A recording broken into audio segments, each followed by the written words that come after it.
roman de Francine Ruel, Cœur trouvé aux objets perdus. D'ailleurs, Francine Ruel a fait des recherches sur quelle est la vie des hommes qui travaillent dans le métro au département des objets perdus pour avoir une petite idée, et ça alimente différentes anecdotes dans le livre, du genre de choses qui peuvent être oubliées dans un métro. Semblerait-il qu'on y aurait même retrouvé jusqu'à un poulet en vie. Bon.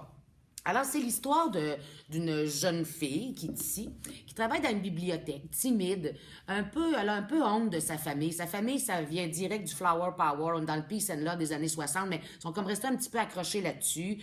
Puis le grand-père fait des expériences qui font venir les pompiers quasiment une fois par mois à la maison, dans le cabanon en arrière. Puis c'est ça, c'est une gang d'extrovertis, là, puis elle est toute douce, elle est toute plus introvertie, puis il y a comme une dichotomie là, dans cette relation familiale-là. Alors, elle travaille à la bibliothèque, puis c'est son monde à elle, la lecture, elle est dans sa bulle, c'est une douce. Bon. Et on a notre héros masculin qui, lui, bon, évidemment, on le voit, il fait de la plongée, il est élevé par un policier. Sa mère est morte, le père, je pense, qu'il a sacré le camp, puis il a été pris sous l'aile d'un policier qui l'a eu comme genre par la DPJ, là, quelque chose comme ça. Et un jour, en prenant le métro qui allait dans la direction inverse, il voit du bas la belle rousse bibliothécaire.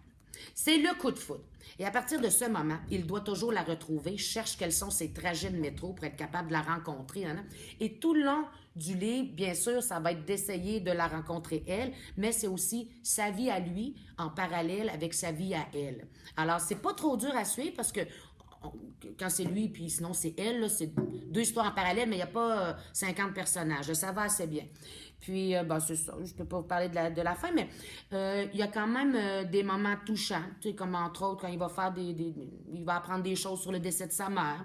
Puis, des belles réflexions aussi sur les sentiments amoureux. Moi-même, elle lit beaucoup de livres, hein, la jeune fille. Puis, Francine Ruel nomme les livres qu'elle lit. Puis, genre, je suis allée m'en chercher moi-même à la bibliothèque pour voir quel genre d'univers littéraire elle avait. Puis, j'ai d'ailleurs aimé beaucoup un livre, je ne l'ai pas de mémoire.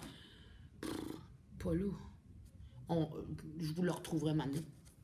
Alors, c'est ça. Lecture très facile, très généreuse. Il n'y a pas quelqu'un qui veut des gros punch, là, du gros rebondissement. C'est pas dans ce livre-là que vous allez avoir ça.